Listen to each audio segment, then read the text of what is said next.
com esses óculos, mas com outras lentes, e consegui perceber alguns detalhes na palavra, algumas riquezas na palavra que leituras anteriores eu não tinha observado. E eu não vejo que isso é prática, isso é um método que a gente aprende. Eu não acho que isso é uma forma que a gente adquire, um formato, uma aula que a gente tem para tirar isso das Escrituras. Eu acho que a palavra do Senhor ela não tem essa condição de ser analisada como se ela fosse algo estudado tecnicamente. Eu acredito numa palavra viva. Eu acredito numa palavra de poder. Eu acredito numa palavra que se renova. Eu acredito que é Deus falando com a gente. E se é assim, então não pode ser jamais compreendido por uma técnica.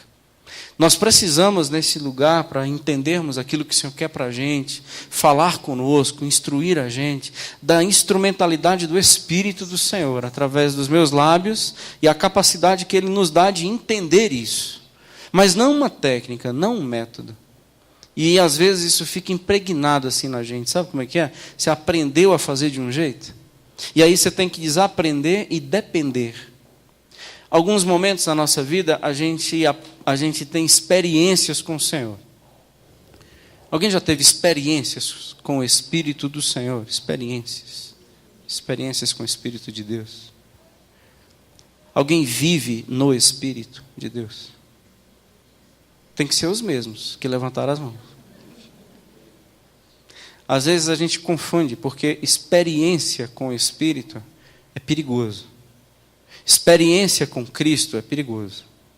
Experiência com a palavra, perigoso. Por mais que seja extraordinário. Porque o intuito não é que nós tenhamos experiências, o intuito é que a gente tenha vivência. Quando nós temos experiências, tem perigo. Qual é um dos perigos? Você se tornar arrogante. Porque você teve uma experiência que talvez ninguém teve. E quando você teve uma experiência que ninguém teve, há uma possibilidade de você se tornar uma pessoa arrogante e não humilde. Quem tem experiência com o Espírito, geralmente é uma pessoa presunçosa. Quem vive no Espírito é humilde. Amém? Geralmente, as pessoas que têm experiências envelhecem. Só envelhecem. As pessoas que têm vivência amadurecem. Por isso que tem muita gente velha e não madura. Porque tiveram experiência. Eu acho que todos nós temos a capacidade de escrevermos um livro com as experiências no Espírito. Mas o intuito é se você vive no Espírito, esse é o caso. Porque experiências, qualquer pessoa normal nesse mundo tem experiências com o Senhor. O Salmo diz que a terra proclama, anuncia, os firmamentos é aquilo revelado. Tanto é que Romanos capítulo 1, o apóstolo Paulo diz que o homem é indesculpável diante do Senhor, porque os atributos de Deus e o seu eterno poder é manifesto pelas coisas visíveis. Então, isso são experiências. Vivência é outra coisa. Eu acredito que quem tem experiência, por si só, pode construir uma doutrina perigosa em cima da experiência. Quem vive, ele vive na verdade que liberta. Não numa experiência que pode confundir, mas numa verdade que liberta. Experiência sempre exige uma próxima. Vivência não tem pausa. Quem vive não tem pausa. Quem tem experiência necessita de uma próxima experiência. Eu vivo lutando e trabalhando aqui na Cristã Evangélica Nova Vida, e me aproximo já dos 10 anos aqui como pastor dessa comunidade, e para mim é uma honra, um privilégio. E se tem uma coisa que eu oro, é que essa igreja não envelheça, que essa igreja amadureça. Todo trabalho, todo esforço, é que eu olhe para cada um de vocês e vejam crentes maduros. Pessoas que amadureceram. Pessoas que sabem lidar com as questões da vida, que sabem ler a palavra com uma ótica cristã, na dependência do Espírito. Pessoas que sabem resolver as suas questões no pé da cruz. É minha oração. E eu oro hoje para que esta igreja ela seja uma igreja que aprenda um percurso da maturidade. Não igrejas que têm experiência, mas uma igreja que tem vivência. Amém? E aí a gente chega assim, a gente encontra um percurso sobre maturidade. Quero convidar você a abrir sua Bíblia no Salmo 143. E a minha proposta é, hoje à noite, um percurso sobre a maturidade com o Senhor.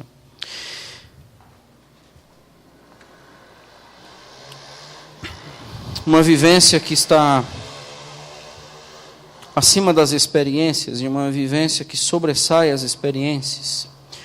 E eu olho para esse Salmo 143, medito sobre ele, compartilho com vocês em temor e tremor, e oro para que o Senhor ministre ao nosso coração. São 12 versículos do Salmo 143. Atende, Senhor, a minha oração, dá ouvidos às minhas súplicas, responde-me segundo a tua fidelidade, segundo a tua justiça. Não entres em juízo com teu servo, porque à tua vista não há justo nenhum vivente. Pois o inimigo me tem perseguido a alma, tem arrojado por terra a minha vida, tem me feito habitar na escuridão, como aqueles que morreram há muito.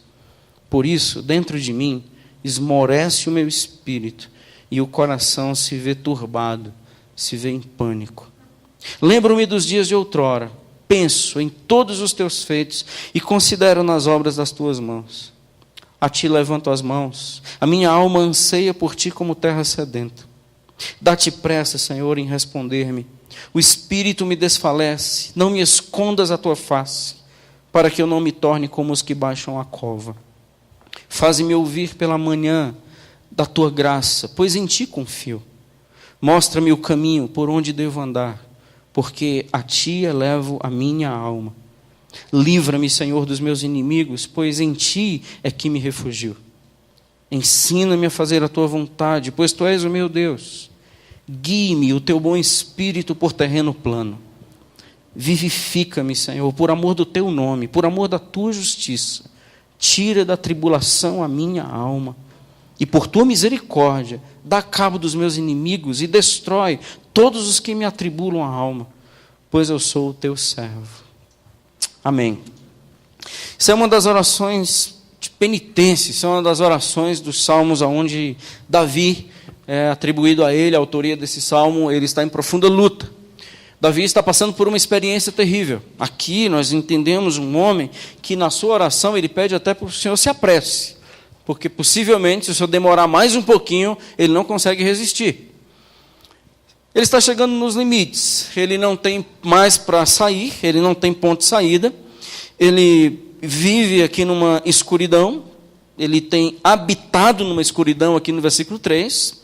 Nós percebemos que o versículo 4 registra exatamente a sua situação, ele consegue resumir no versículo 4. Dentro de mim, ele está com o coração desanimado e em pânico. Então a minha situação é, eu estou extremamente desanimado e em pânico. Desanimado pelo meu contexto e em pânico pelo meu futuro.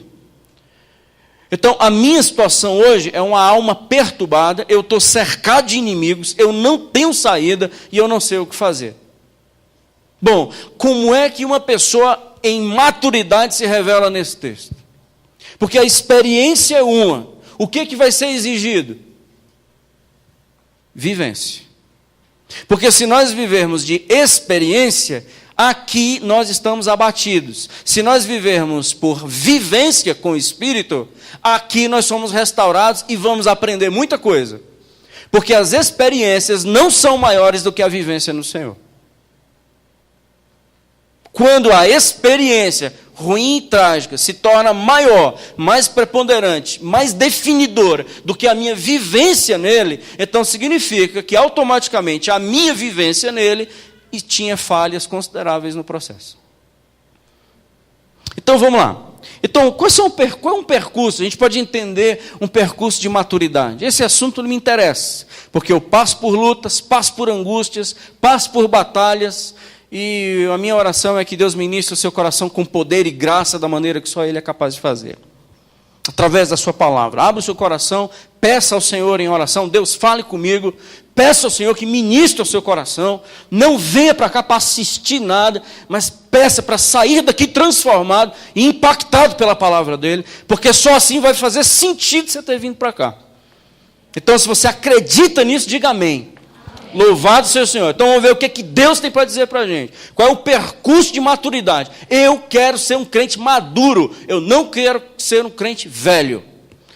Então, adolescentes maduros, jovens maduros, adultos maduros, para a glória do nome do Senhor. Primeiro, uma vida de oração. Talvez isso você não sabia. Todos nós sabemos disso. A experiência do salmista o leva a fazer o quê?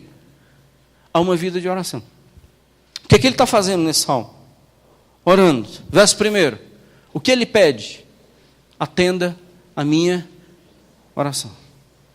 A pergunta que a gente faz é porque, geralmente, quando nós enfrentamos lutas intensas nas nossas vidas, ou pelo menos é uma experiência que eu tenho tido nesses anos de vida cristã, é que quase que inevitavelmente as pessoas que estão passando pelas áreas mais agudas, ou os momentos mais agudos da sua história, se você perguntar como é que está a sua vida de oração, geralmente a pessoa vai dizer, isso está muito fraca. Porque parece que assim, quanto mais difícil, menos se ora. Quanto mais uma situação está mais difícil, menos a gente está orando. Já contei uma experiência e repito. Antes de aceitar, entender e obedecer o chamado do Senhor para a minha vida, eu trabalhava com mármore e granito. Eu tinha uma empresa de mármore e granito. Um grande empresário de Fortaleza. E eu tinha comprado, gente, quem já viu mármore e granito, assim, a gente compra aquelas chapas grandes para depois fazer os cortes das peças para o cliente. Comprei uma chapa bacana, bonita, coloquei na frente assim do prédio, uma propaganda boa. O próprio granito fazendo a propaganda. Então, quem passava no carro via aquele negócio. E eu estava empolgado, porque aquele granito era caro, estava saindo demais no mercado naquela época. E eu estava trabalhando com um colega que hoje também está no ministério, que é pastor. E aí nós baixamos as portas, demos as mãos e fomos orar. Eu estava muito animado naquele dia. E aí oramos, Deus manda cliente. Eu não estava passando por tribulação, eu estava passando por muita tribulação naquela época.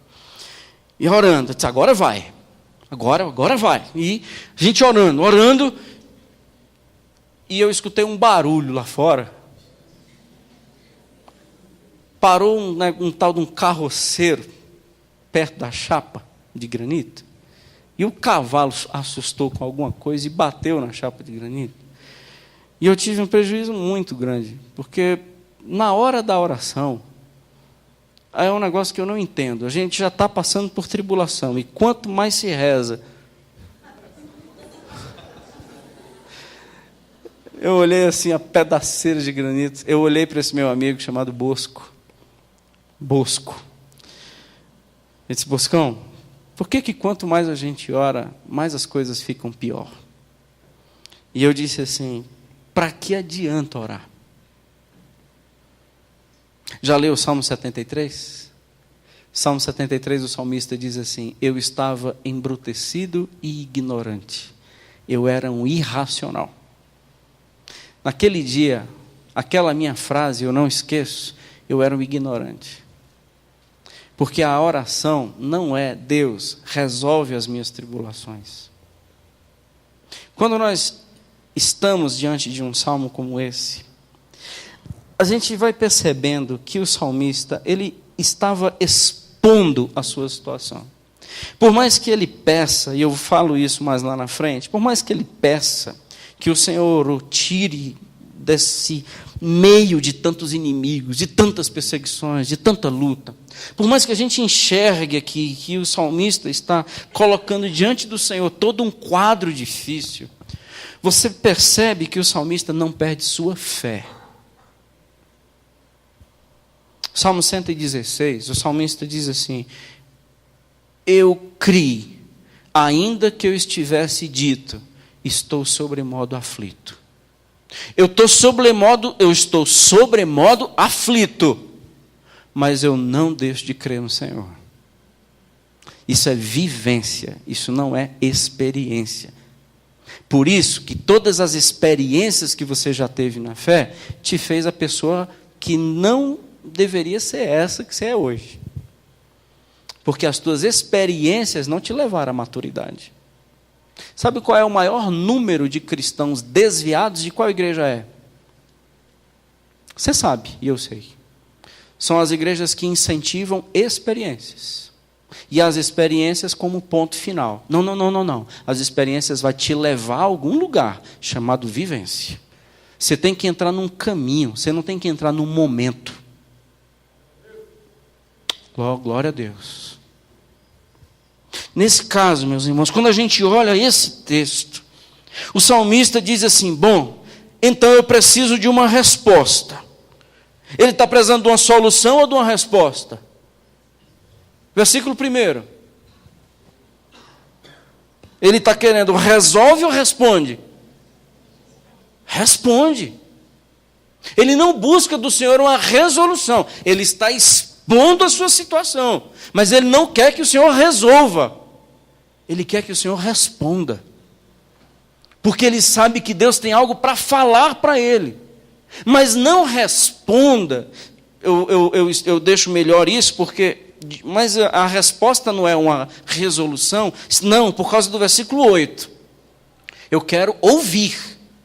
Entendeu? Eu vou citar isso melhor lá na frente. O salmista está interessado em ouvir. O que o Senhor tem para me dizer? Isso é maturidade. Então aqui, diante desse texto, eu quero que o Senhor me responda. Mas me responda como? Versículo 1 ainda. Eu quero que o Senhor me responda segundo o quê? A minha necessidade? Não, responda-me segundo a tua fidelidade.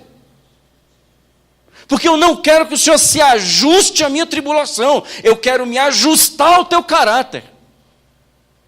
Porque não é a minha tribulação quem muda quem tu és. Sou eu, na minha tribulação, que vou conhecer quem tu és. Então eu quero que o Senhor me responda, mas deixa eu te dizer o que é que eu estou querendo. Eu estou querendo conhecer um Deus fiel, mesmo eu estando extremamente atribulado. Então eu não estou questionando a tua fidelidade, eu estou exaltando a tua fidelidade. Amém, irmãos? Então na minha luta eu não questiono Deus fiel. Eu quero entender um Deus fiel. Responda-me, Senhor, porque tu és fiel, mesmo eu estando passando por tudo isso que eu estou passando. O Senhor é justo, porque eu quero que o Senhor me responda segundo a tua fidelidade e a tua justiça. E outra coisa, no versículo 2, a minha oração diz que eu não mereço nada não. Desculpe estar citando isso mais uma vez, mas estamos falando de oração. Versículo 2, o salmista diz assim: mas deixa eu te dizer uma coisa, Senhor, não me responde segundo o que eu mereço, não. Porque não há nenhum justo sequer diante do Senhor. Quinta-feira falamos aqui alguns exemplos. Será se um anjo descesse aqui, gente, hoje? Um anjo viesse aqui, pegasse o microfone. Dissesse assim: pessoal, é o seguinte, Deus mandou aqui, eu queria uma fila de pecadores aqui no corredor. Só os pecadores aqui fora, em fila, por favor. Deus quer montar uma fila aqui. Você ia ajudar o anjo a identificar os pecadores? Ia se levantar e dizer assim: eu ajudo. Vai dizer, aquele, esse daqui é demais, aquele lá, pode ir lá para a fila, pode ir lá fora. Deus está falando com vocês. Você ia ajudar a montar a fila? A pergunta, a briga que deveria acontecer nesse auditório é quem é o primeiro. Porque se você levantar dizendo assim: eu sou o primeiro, o outro lá atrás diz assim: de jeito nenhum, o primeiro sou eu. Ele diz: não, sou eu. O outro da frente aqui: não, sou eu. Então aqui nós vamos confessar os nossos pecados, vai ter um grande avivamento espiritual e nós vamos pôr uma fila de graça e de glória. Porque um avivamento espiritual começa quando eu entendo que eu não mereço nada. Onde é um grande avivamento? Quando há confissão de pecados. Qual foi o maior avivamento espiritual que aconteceu na Inglaterra? Quando as pessoas iam confessando seus pecados publicamente. Então, avivamento espiritual não tem a ver com experiência no Espírito. Avivamento espiritual tem a ver com morte no Espírito, para que ele viva em mim. Então eu não quero que o Senhor me responda segundo o que eu mereço, porque eu não sou justo. E por que quando a gente ora para o Senhor, vai dizer, eu sou teu servo, dizimista, toco na igreja, pastor tantanha. Seu filho não pode nem ficar gripado, que você começa a questionar a fé. A gente não deveria ter promoção e vir contar as bênçãos de promoção. A gente deveria contar as bênçãos quando a gente tem redução de salário. E dizer, Deus é fiel, gente, quando reduz o nosso salário. Deixa de ser vítima, irmão. Vou lhe contar uma história. Eu ouvi essa história esses dias. Isso foi muito impactante para mim. Há anos atrás, presta atenção. Um missionário anglicano, da igreja anglicana, muitos anos atrás, ele desbravou a Amazônia para estabelecer ali a igreja e apresentar o evangelho do Senhor Jesus. Ele errou a cidade, parece que foi Manaus, Belém, ele foi parar em Belém, mas tinha que ir para Manaus. Eu era o inverso. Era para estar em Belém e desembarcou em Manaus. Anos atrás, muitos anos atrás, então ele foi de barco para Manaus a Belém. Viagem rápida, 2 semanas de barco. Recém-casado, jovem, 20 e poucos anos. Ele, a esposinha dele, mãozinha dada, família nobre britânica. Veio, aprenderam português, desembarcaram numa das nossas cidades, Manaus, pegaram um barco para Belém, 2 semanas. O comandante do barco descobriram que tinha um casal de britânicos, quis honrá-los e chamou para jantar com o comandante da embarcação e não junto com o povo. E aí jantaram 1 noite, 2 noites. Teve uma noite que a mulher dele falou em inglês no seu ouvido, dizendo assim, amor, essa carne está com gosto ruim. Aí o marido disse para ela, não faça uma desfeita de não comer. A gente tem que comer. Ela comeu. No outro dia ela teve uma infecção intestinal. 24 horas depois ela morreu.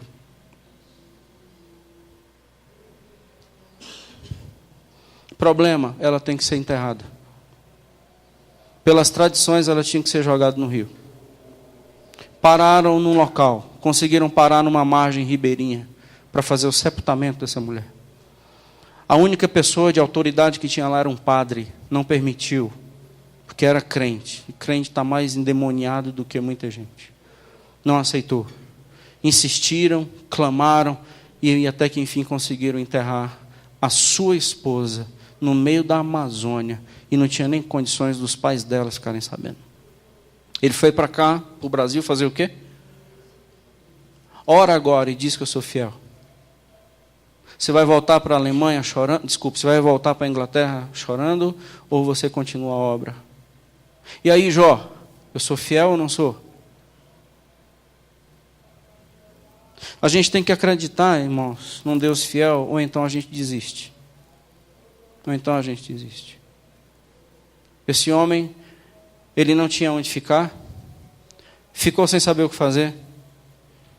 E um homem que tinha um local lá, chamou esse jovem missionário de 20 e poucos anos, para morar com ele um tempo, para ele poder organizar o seu luto, totalmente desorientado. E ali se estabeleceu a primeira igreja anglicana na Amazônia.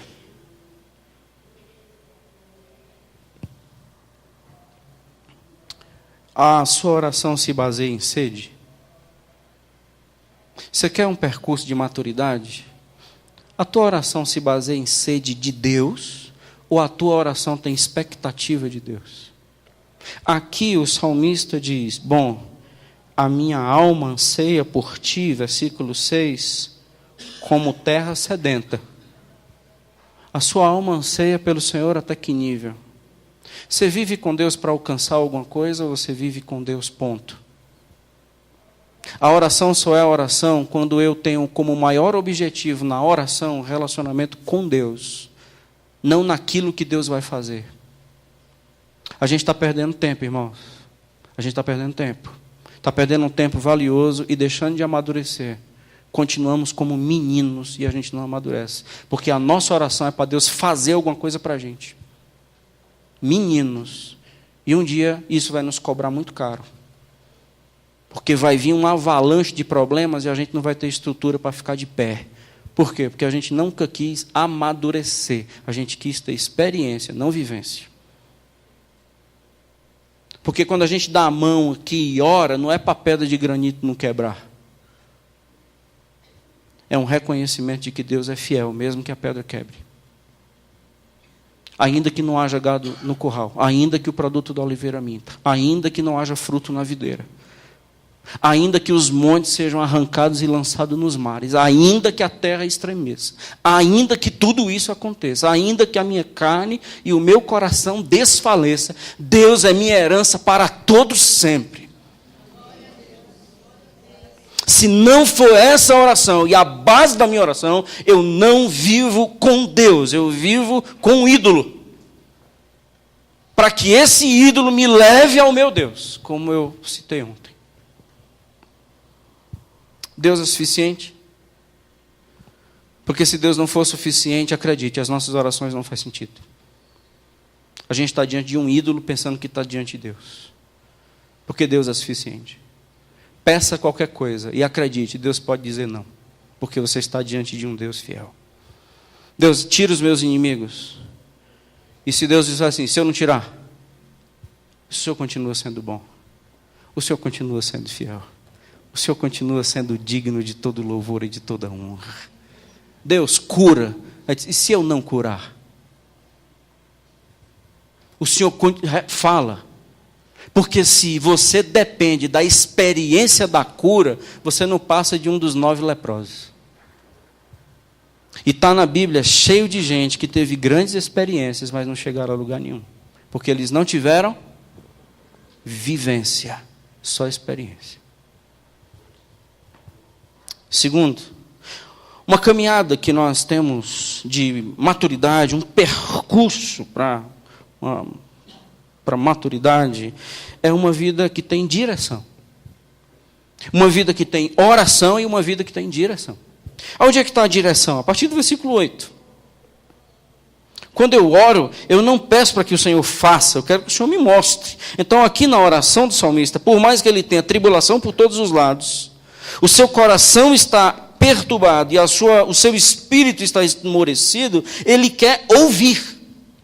E ele está esperando por uma manhã. Aonde ele está morando no versículo 3? Ele está habitando numa escuridão no versículo 3. Mas qual é a expectativa dele com o seu Deus no versículo 8? Numa alvorada.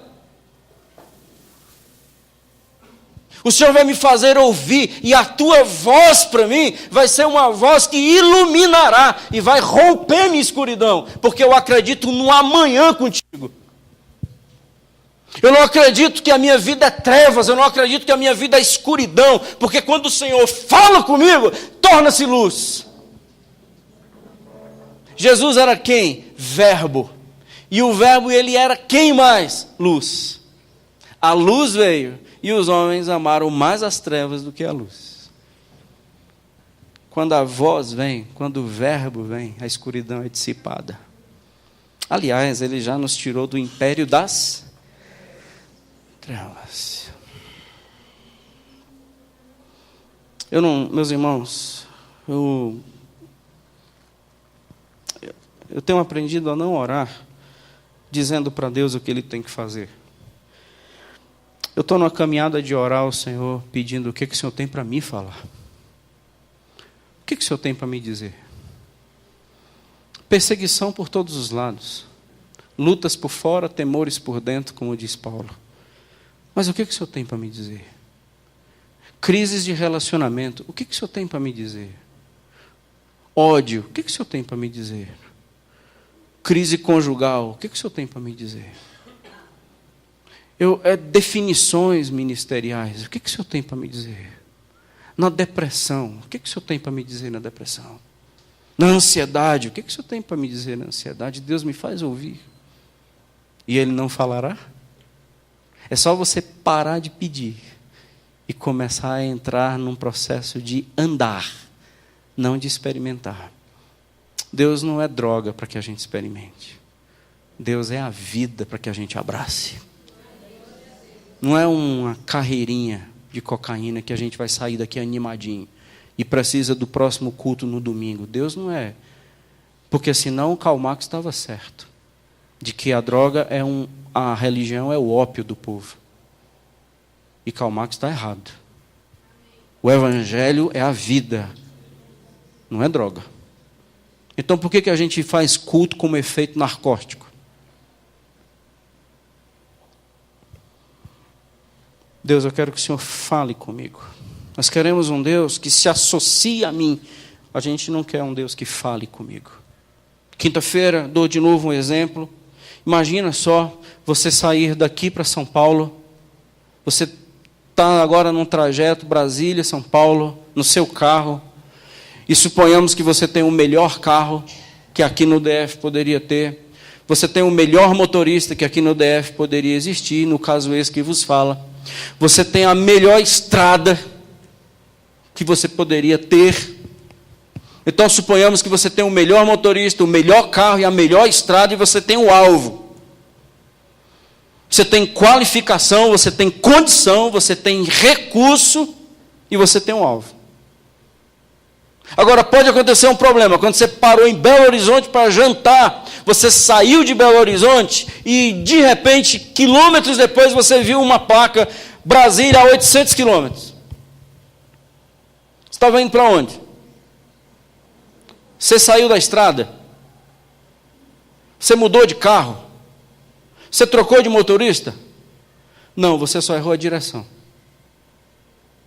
Não significa, meu irmão, que tudo dando certo para você vai dar certo. Porque se você estiver na direção errada, tudo vai dar errado. Você pode estar na igreja certa, com o pastor certo, com a palavra certa, com a mensagem certa, mas se você estiver na direção errada do seu coração, você vai chegar para léguas longe de Deus e nunca para perto dele. Então não é quando tudo dá certo que eu estou na direção errada. Por isso que eu preciso ser guiado pelo Espírito, e não pelas minhas presunções do certo. E o que ele está pedindo aqui? Final do versículo 10. Se a gente pegar o versículo 8, faz-me ouvir. Depois, ainda no versículo 8, mostra-me o caminho por onde eu devo andar. Isso é a direção. Versículo 10. Ensina-me a fazer o quê? A tua vontade. Eu não quero ficar no volante desse veículo, porque tu és o meu Deus, eu não sou o Deus da história. Mas principalmente, guie-me o teu bom espírito por terreno plano. Quando você está na direção errada, sabe qual é a melhor coisa que Deus podia fazer com você? Lhe colocar numa grande tribulação. Sabe qual é a melhor coisa que podia fazer quando você está na direção errada? O motor do carro fundir. Pneu furar. Você ter um problemão que vai te fazer parar. Você já está parado, motor fundido, há 2 anos. As pessoas estão dizendo assim, está na direção errada. E você tentando achar peças de reposição para a alma, e não existe. Você está querendo fazer cirurgias paliativas em coração, não existe. Você é presunçoso, arrogante, você não aceita ser ensinado, você não aceita ser instruído, você é daquele que está perdido e não para pedir informação. Porque você não se rebaixa que alguém pode te ensinar. Deixa eu te dizer uma coisa, você está na direção errada. Você vai acabar com a sua família, você vai acabar com você vai acabar com seus filhos. Você está na igreja, está aqui todo domingo, está com a Bíblia, está orando, está cantando os cânticos, você está com todos os recursos, condição e alvo. Você também tem pessoas qualificadas te abençoando e te ajudando. O único problema é que você está na direção errada. E se você estiver na direção errada, meu irmão, não tem nada disso que vai valer a pena e haja de conserto. Você pode conhecer a Cristo, mas você não é guiado pelo Espírito. Porque quem é guiado pelo Espírito, vive no Espírito. Gálatas 5:25. Quem vive no Espírito é guiado pelo Espírito. Gálatas 5:25. Então, não é experiências espirituais. É uma caminhada com Ele. Eu vivo nele e Ele em mim. Amém? Sabe qual é uma das maiores lutas, maiores necessidades que a igreja moderna hoje tem? Se você me perguntar assim, qual é a maior necessidade que a igreja moderna tem? Eu não acredito que é abolir o mundo, eu acredito que é discernimento. Porque muitas vezes aqui a gente não sabe mais nem o que é mundo, o que é igreja. O que a igreja moderna está precisando de discernimento? A igreja precisa aprender a discernir o que é a voz de Deus. A igreja precisa discernir o seu caminho. A igreja precisa discernir que direção ela está pegando e a direção está errada. Você precisa de discernimento para que quando você for orar dentro do seu quarto secreto, você consiga dizer para o Senhor, eu estou na direção errada, Senhor. Tanto é que muitas vezes você não vem para cá, para a escola bíblica na quinta-feira à noite, porque você não quer, não é nem porque você não pode. E você ainda tem certeza que você está na direção certa. Você não vem para o encontro de jovens porque você não quer, não é porque você não pode. Você não vem para o encontro de homens, você não está no encontro de casais, você não investe na sua vida, é porque você não quer, você é presunçoso, você acha que você banca a sua vida. Ou então você tem outras escolhas. Então, se tem outras escolhas, a alma não é sedenta. Não, mas a alma não é sedenta pela igreja. Então, como é a sua vida fora daqui? Qual é o teu nível de profundidade fora daqui? Então a igreja existe para quê, então? A igreja é útil para os pobres, para ralé, para os fracos. Para tu que é forte, a igreja não é desnecessária. Então é outra igreja, não é a igreja de Cristo. Porque não tem nenhum problema você atingir níveis, ou metas, ou propostas, e você fazer isso numa quinta-noite. Por quê? Porque aqui não é importante para você. Confesso, aqui não é importante. Porque se fosse importante, você tinha sede para aprender a palavra. E você é ralo, você está envelhecendo e não amadurecendo. Porque numa crise você desaba. E ainda está na arrogância de estar aqui quando quer. Ganhe menos, perca promoções, mas ainda salve sua alma. E a gente não tem condições de dizer aqui nesse texto que a minha alma é sedenta pelo Senhor. Não é, mentira.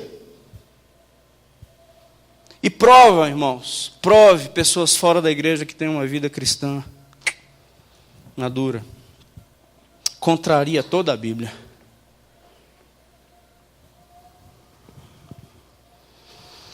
Ou então pergunta para a esposa desse cara. Pergunta para os filhos dessa mulher. Se fora da igreja ela é melhor. Você acredita mesmo que uma pessoa fora da igreja é melhor? Você acredita que uma pessoa fora da igreja se torna uma pessoa melhor? A gente não tem sede. Estamos numa época de ganhar dinheiro e ter sucesso.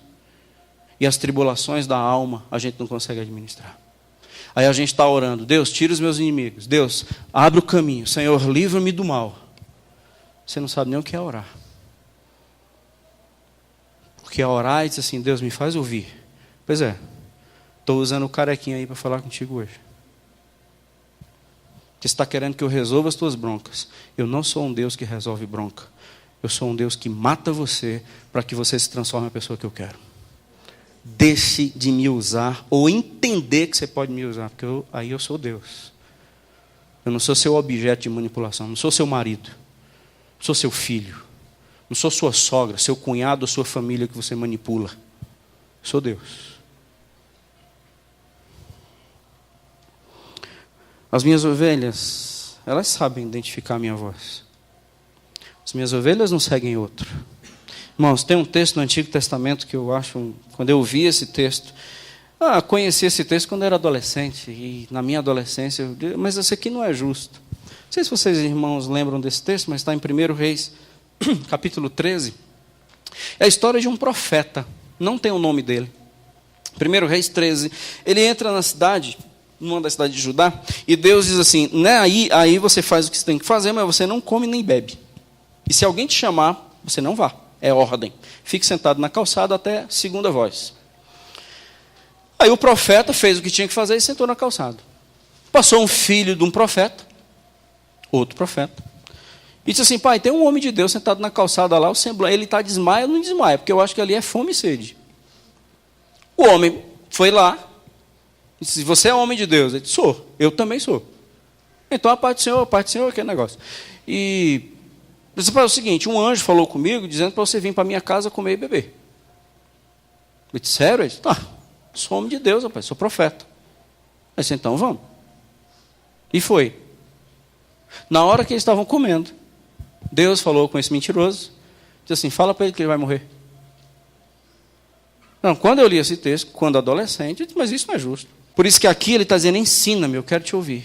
Mostra o caminho que eu devo andar. Senhor, guie-me com teu Espírito. Deixa eu te contar um segredo. Como eu disse no início da mensagem, isso não é fórmula, isso é vivência. Que pode ser que você esteja pensando, ai meu Deus, então como é que eu faço para fazer isso? Que livro é que eu leio? Qual é o site que eu entro? Qual é isso aqui? Isso não é fórmula, filho. Fórmula, talvez você experimente alguma coisa. Isso é viver. As minhas ovelhas não seguem outro, porque eles identificam a minha voz. Isso é o quê? Discernimento. E se a ovelhinha sair seguindo outro pastor e morrer, culpa de quem? Da ovelhinha. Tadinha. Aí a gente está aqui dizendo que tantas ovelhinhas estão saindo do aprisco. Aí vocês abrem o texto lá de Lucas 15, dizendo que o pastor Clédio não presta, porque o pastor Clédio tem que ir atrás das ovelhinhas e tal. Eu não vou. Assim, de boa, eu não vou. O ovelhinha foi por quê? Ah, é? E por que eu tenho que ir atrás? Por que o pasto lá é melhor? E por que é tão facinho assim de um inimigo ludibriar e aí a responsabilidade é minha? Por quê? A não ser que eu fosse negligente com as mensagens. A não ser que eu não fosse profeta nesse lugar. Mas enquanto há um profeta nessa igreja, a responsabilidade passa a ser de vocês, não minha. Não minha. A não ser que eu estivesse brincando de pastorear. A não ser que eu estivesse falando mensagens para agradar os irmãos. Aí tudo bem. Aí eu tinha uma grande responsabilidade. Mas enquanto profeta, nenhuma mais. Porque vocês são responsáveis pelo discernimento. Não eu. Me liga para saber se você deve comprar ou não um carro, para você ver o que você vai ouvir. Liga para mim. Se você precisar de uma orientação, é diferente. Mas se você quiser terceirizar um discernimento, pede para eu ungir tua casa, para você ver. O que você vai ouvir? Você está terceirizando o que, filho? Uma responsabilidade que é sua. Compre o óleo, vá lá, unge. Você é a autoridade sobre a sua casa. Eu não sei nem o que você vai fazer na sua casa. Eu vou ungir a minha. Assuma as suas responsabilidades como homens maduros. Mulheres maduras. Não velhos. Crentes velhos, meninos. Mas crentes maduros na fé. Que não tem experiênciazinhas, mas tem uma vivência com grandes experiências. Hebreus 5,14. Hebreus 5,14 diz, mas o alimento sólido é para adultos, para aqueles que pela prática, não pela audição, mas pela prática. Hebreus 5,14. O alimento sólido é para adultos, para aqueles que pela prática têm suas faculdades exercidas, para discernir não somente o bem, mas também o mal. O alimento sólido é para adulto, não é para menino. E ele vai praticar o que está ouvindo.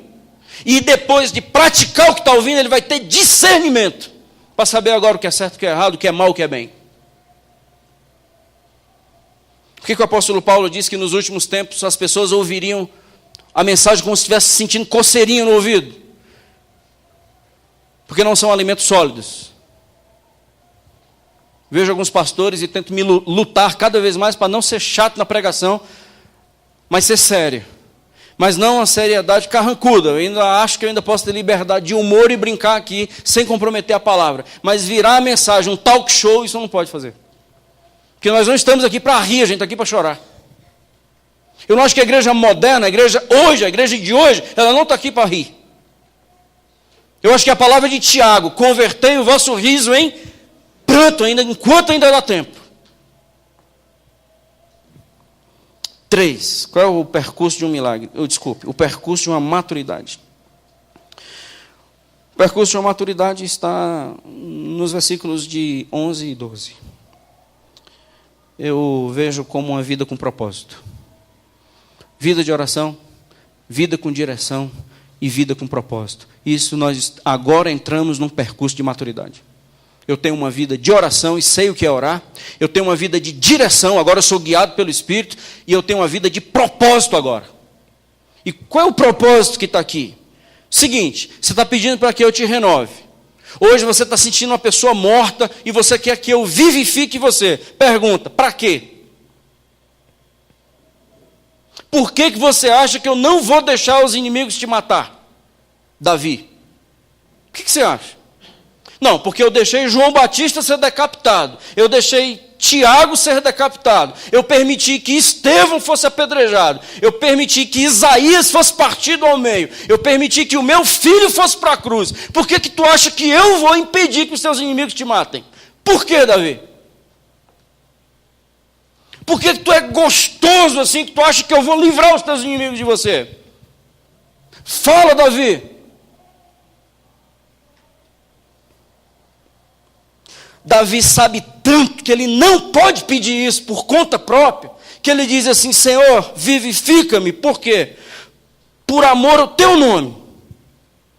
Por amor à tua justiça. Isso é, se o Senhor achar que isso deve acontecer, e se isso vai trazer glória para o teu nome. Porque essa jovem recém-casada na Amazônia, ela morreu e na sua morte ela glorificou o Senhor. E Deus não poupou de uma infecção intestinal. Por que Deus só é glorificado nas nossas vitórias? Meus irmãos, isso é a mentalidade ocidental perdida que nós aderimos. Deus não é glorificado nas nossas conquistas. Deus é glorificado em nós, seja na conquista ou seja na derrota. Então que o Senhor me vivifique, mas se isso for para glorificar o teu nome. Aí se o Senhor dissesse assim, tá bom, Davi, eu entendi. É para glorificar o meu nome. Mas e aí? Vamos supor, Davi, que eu vou matar todos os teus inimigos, se isso fosse possível, e eu vou deixar agora você sem nenhum problema. Tá bom, Davi, eu entendi. Isso vai ser para a minha glória. Tá, mas e aí? Onde é que isso chega? Aí você pode dizer assim, não, mas a glória do Senhor não é um ponto final? Nesse assunto não. Porque falta você dizer uma palavra. Qual? Você é meu servo. Como é que o Salmo 143 termina? Com qual palavra? Eu sou o teu servo. Como é que você vai glorificar o meu nome? Sendo meu servo. Você vai fazer o que eu mandar. Seja maduro, rapaz. Não sou eu que trabalho a teu favor. Somos nós. Porque você passa e continua, mesmo na condição de filho. Mas você não esqueça que você é meu servo. Mesmo você me chamando de pai, não esqueça que eu sou juiz. Não confunda as coisas e não me trate com excesso de familiaridade. Vai ser ruim para você. Cuidado para que você não chame de Abba o juiz. Nós podemos chamá-lo de paizinho, mas a gente não pode esquecer que ele é juiz. Um dia todos nós estaremos diante do tribunal, um por um. Diante de quem? Do pai ou do juiz? Do juiz. Só que ele é teu pai. É, mas ali ele é juiz. E ele não vai passar a mão na cabeça porque é papai. Ele vai julgar com justiça. Lembra do versículo 1? Responda-me com justiça. Claro, porque ele é juiz. Então a resposta é ser fiel. Desculpe, é ser servo. Quero caminhar para o encerramento, irmãos. Deixa eu contar um segredo. Se por acaso eu der uma esmola para um rapaz que está vigiando o carro, se eu chegar no carro ali depois do culto e o rapaz chegar, olhei o carro do senhor e tal, se eu der uma esmola para ele, sabe o que ele vai me dizer possivelmente? Obrigado, Deus te abençoe. Ele é agradecido, mas ele não vive em gratidão. Experiência de agradecimento é quando alguma coisa acontece comigo. Eu venho e agradeço. O que a gente faz às vezes nos testemunhos? A gente vive em gratidão ou tem uma expressão de agradecimento? Tem uma expressão de agradecimento. E Deus nunca quis que a gente chegasse aqui e fosse uma reunião de pessoas agradecidas. Por causa das esmolinhas que ganharam na semana que vem, na semana passada. O que Deus quer? Que nós vivamos em tudo dando graças a Ele pelo nome de Jesus. E como é que é a expressão de quem é grato? Só tem uma coisa que pode expressar a minha gratidão, é ser seu servo. Aquele homem que eu dei a esmola para ele, eu espero estar sendo feliz no exemplo, mas a pessoa que eu dei a esmola para ele, ele não se torna meu servo. Ele se torna uma pessoa agradecida. Mas aquele que me fez viver quando eu estava morto, aquele que nós cantamos aqui agora, quebrantado, que nesta imerecida vida ele me alcançou. Eu sou o quê? Agradecido ou grato? Eu sou grato, eu vivo em gratidão, eu não tenho experiências de agradecimento. Eu não tenho momentos de oferta, eu sou a oferta. Porque se eu não viver em gratidão, eu não tenho a dimensão do que aconteceu. Deus me deu uma esmola. E eu estou pedindo aqui de novo outra esmola. Davi não está pedindo uma esmola. Porque quem está pedindo esmola, ele não diz assim, eu sou o teu servo. Não é me dá que eu serei. Vamos fazer um negócio, se eu arrebentar com os meus inimigos, se eu só arrumar a minha vida, se eu só consertar meu casamento, se eu só me dar um emprego novo, eu vou ser teu servo. Ele disse, pode ir ser adorador do capeta, meu você não vai ser. Porque eu não faço negócio com homem. Eu não te devo isso. E eu nem preciso te dar, se você é só estudar, companheiro. Estuda, organiza a tua vida, tem um pouco de maturidade, você arruma o seu casamento. Seja gente, seja humano, você nem precisa ser crente. Tenha caráter, tenha hombridade, seja uma pessoa séria. Você arrumou o seu casamento, arruma a sua casa, estuda, vai ter um bom emprego, você nem precisou de Deus no processo. O dia que Deus entra na nossa vida, quando Ele passa a ser Senhor e eu passo a ser servo. E eu não tenho outra razão para viver na minha vida que não seja ser servo desse Deus Altíssimo. Tu és o meu Deus e eu sou o teu servo. Então nós não somos um monte de pessoas aqui pedindo as esmolas e cantando e orando para que Deus me dê a esmolinha que eu estou precisando para o meu neto, para o meu sobrinho, para o meu marido, para a minha esposa. Nós somos uma comunidade de adoradores que estão dizendo, aqui está a reunião de servos do Senhor, que tu és o nosso Deus. Se o Senhor quiser não destroçar os nossos inimigos, o Senhor não vai destroçar. E eu continuo sendo o teu servo. Porque quem está falando aqui é o teu servo. Não é quem será. Eu sou o teu servo. E quem configura a minha vida não são as tribulações. Quem configura a minha vida não são as dificuldades. Quem configura a minha vida não são os inimigos. Quem configura a minha vida não é minha dor. Quem configura a minha vida não é minha depressão. Quem configura a minha vida não são minhas crises, meus pitis. Quem configura a minha vida é o meu Senhor, porque eu sou o seu servo.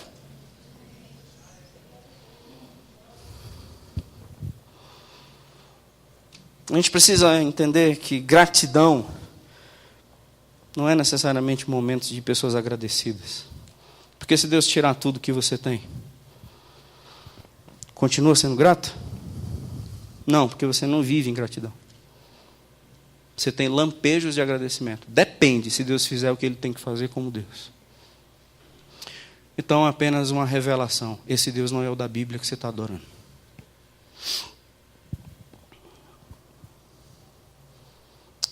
Eu não traduzo a minha gratidão com agradecimentos. Eu não traduzo a minha gratidão se reunindo com os irmãos e cantando obrigado. Eu traduzo a minha gratidão me oferecendo como a oferta, como sendo servo. E se o Senhor quiser tirar tudo que eu tenho, já é uma contradição de termos, porque eu não tenho nada, porque eu sou teu servo. O Senhor me deu coisas, mas essas coisas são tuas. Eu apenas as usufruí para a tua glória. O Senhor me deu uma linda mulher, mas essa linda mulher nunca foi minha, ela sempre foi tua. E o Senhor pode vir buscar na hora que o Senhor quiser, porque ela é tua. O Senhor me deu filhos lindos, mas nenhum desses filhos são meus. O Senhor me deu uma saúde, mas essa saúde não é minha. O Senhor deu, o Senhor levou, bendito seja o nome do Senhor. Eu posso passar pelo vale da sombra da morte, mas eu não vou temer mais mal nenhum. Só por causa de uma convicção, o Senhor está comigo. Podem me jogar na mais alta fornalha. Eu vou virar o torrão, vou queimar, mas eu não me curvo diante de outro Deus. Lembra de Sedraque, Mesaque e Abednego? Eu não sei se a igreja moderna, eu não sei se estamos nesse nível. Que a gente é tão pedinte, a gente é tão exigente com Deus, a gente é tão cheio de crise na fé, a gente é tão vítima do mundo e dos outros. Quero concluir. Se você tem pensado em desistir, espero que essa palavra tenha lhe ajudado. Se você está acreditando demais no seu coraçãozinho perturbado e está pensando em desistir porque você está muito perturbadinho, não quero minimizar a sua dor, não. Eu só quero exaltar um grande Deus diante de você. Eu não estou dizendo que o que você sente é besteira. Eu tenho inimigos, lutas e temores por todos os lados. Muitas vezes a vontade de parar é gigante. E eu compartilho com vocês que há um Deus que nos sustenta de uma forma sobrenatural. E é com a gente no meio dos inimigos. Não é anular inimigo. Isso seria a coisa mais fácil do mundo para Deus. Mas entre aspas, sabe qual é a coisa mais difícil para Deus? É a gente realinhar a direção da nossa vida. A gente no controle do nosso carro, decidindo o que a gente vai fazer. Decidindo quem entra dentro do nosso carro e quem fica do lado de fora. Não é quem Deus define. E a gente ainda está certo de que está na direção certa. Como se você é doente? E você nunca deixou de ser, e você nunca foi curado. Sabe por quê? Não é por falta de médico em Gileade. É por causa de um eu que não se quebra. Há médico em Gileade. Por que não se realizou a ferida na filha do Senhor? Vai ver onde eles foram parar. Para longe de mim. Eles andaram para trás e não para frente. Eles decidiram uma direção errada. Salmo 144, se você ainda está com a sua Bíblia aberta. Qual é a descoberta de Davi no versículo 1? Olha a resposta que já vem no salmo seguinte. Bendito seja o Senhor. Ele estava pedindo para que as suas guerras fossem cessadas. Olha o versículo 1. Bendito seja o Senhor. O que ele é meu? Rocha. O que ele faz? Adestra as mãos para a batalha e os dedos para a guerra. Você acha mesmo que Deus quer livrar você dos seus inimigos? Ou você agora está entendendo que Deus está querendo fortalecer os seus músculos para as batalhas? Bendito seja o Senhor que fortalece meus braços para a batalha e os meus dedos para a guerra. A gente sai daqui com outra envergadura, a gente sai daqui com outra postura, sem negócio de vitimismo, sem negócio de menininho, mas assumindo uma nova postura diante do Senhor como seu servo, assumindo agora o propósito da vida de gratidão, entendendo a direção que Ele nos dá, pelo seu Espírito que nos guia, não pela nossa presunção ao volante, e uma vida profunda de oração. A gente pegou o percurso de uma vida madura, que vai amadurecer, não envelhecer, para a glória do nome do Senhor. Agora verifica aqui que lar vai ser esse.